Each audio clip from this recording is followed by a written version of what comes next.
It's a safe guess to say that most of us love music. And with that love of music comes the desire to see our favorite artists and groups live in concert. What a good majority of people don't understand is the life behind the scenes of the venue and the life of the audio engineer.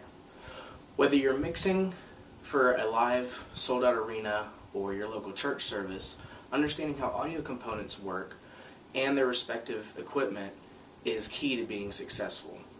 Being an FOH engineer myself, my nights mixing tend to go something like this. First, when you get there to the venue, you're going to want to let the band set up. It's not your job, and there's plenty of other things you can do while they're setting up. Setting up the console, getting it prepared for mixing, and miking the equipment once it's set up are a couple of those things.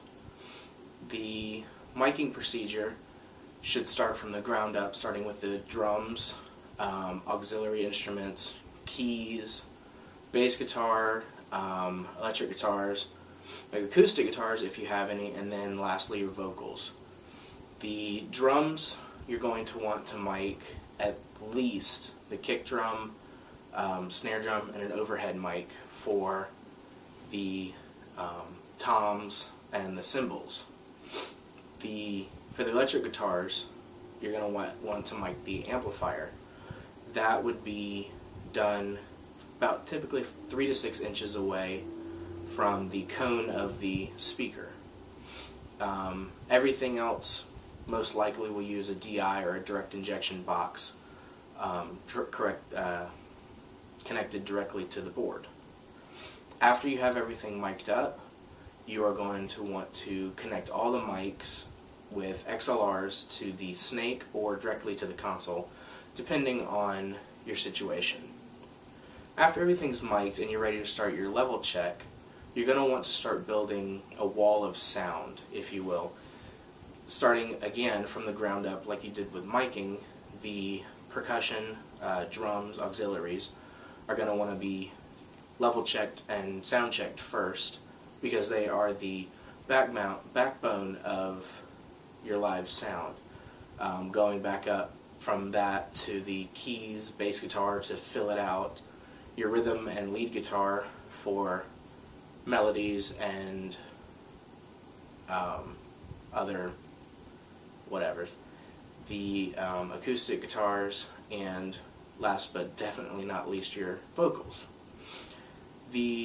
So to begin a level check, you're going to want to turn the gain knob completely all the way to negative infinity and bring up your main faders first, and then bring up the channel faders to about 3/4 of the way to the top. And then channel by channel, you're going to want to run through each instrument and slowly turn up the gain until you get some level. If you're not getting anything, you're going to want to revert to the previous steps. In most settings, your vocal channels are going to want to sit on top, because clarity for that is most important, depending on if it's an audio or a musical setting or a speaking setting. The next step after getting level checks is, if it's required, you're going to want to set your EQ or your equalizers. This helps bring out clarity and presence of all of the instruments if needed. Some instruments and settings, if you get lucky, you won't need to mix at all. But general descriptions of these EQ settings tend to be highs, mids, and lows. Some boards may have high mids and low mids thrown in there with the mids, but typically it's just high mids and lows. Your highs are going to want to be used to work with presence and clarity of instruments and vocals in a higher register. Your mids will want to work out tone and clarity of bass guitars, some electric guitars depending on the genre and tone they're trying to achieve. And your lows, depending on the instrument, again, typically controls power and level of muddiness for bass guitars and kick drums. So the goal that you're trying to achieve through all of this, depending on your venue and event, is clearly hearing everything at a reasonable volume. After you're done with your sound check, the hardest part of the night is over. Your job now is pretty much maintenance throughout the evening, making sure things don't go wrong, and if they do, being able to fix it by telling what went wrong.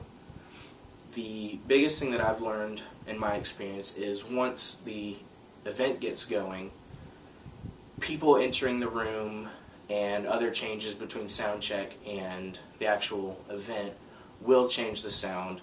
So you're going to need to reapply EQ settings, level settings, depending on what it does change. Clearly, experience will triumph over this quick explanation, but hopefully after what you've learned, you should have a good understanding of how to set up and mix for a live event.